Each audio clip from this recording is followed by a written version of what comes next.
இப்போ நீங்கள் பார்த்துட்டு இருக்க ப்ராடக்ட் பார்த்தீங்கன்னா மேனுவல் ஃபிங்கர் சிப்ஸ் மிஷினுங்க.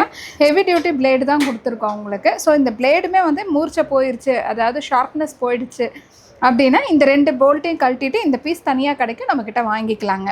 ஸோ இது ஒன்றுமே இல்லை, ஜஸ்ட்டு நம்ம வந்து கிழங்க வச்சுட்டு இப்படி அமுத்துனா போதும், இதோட அவுட்புட் வந்து நம்ம கீழே கிடச்சிடும்.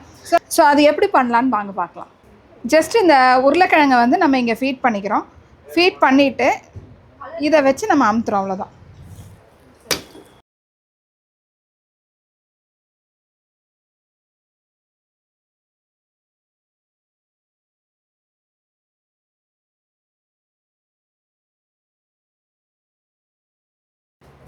வாவ், எவ்வளோ சூப்பராக வந்திருக்குன்னு பார்த்தீங்களா?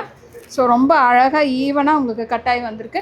இது வந்து நம்ம கண்டிப்பாக ஷாப்பில் மட்டும்தான் வைக்கணும், ஒரு பிஸ்னஸ் பர்பஸுக்குன்னு தான் கிடையாது. வீட்டில் குட்டீஸ் இருந்தாலும் கண்டிப்பாக நமக்கு கட் பண்ணுறதுக்கு கஷ்டமாக இருந்ததுன்னா, கொஞ்சம் ஒரு பிக் ஃபேமிலிஸாக இருந்தால் கூட நம்ம கண்டிப்பாக இதெல்லாம் யூஸ் பண்ணிக்கலாம், எடுக்கலாம், கட் பண்ணலாம், பொரிக்கலாம், சாப்பிடலாம்.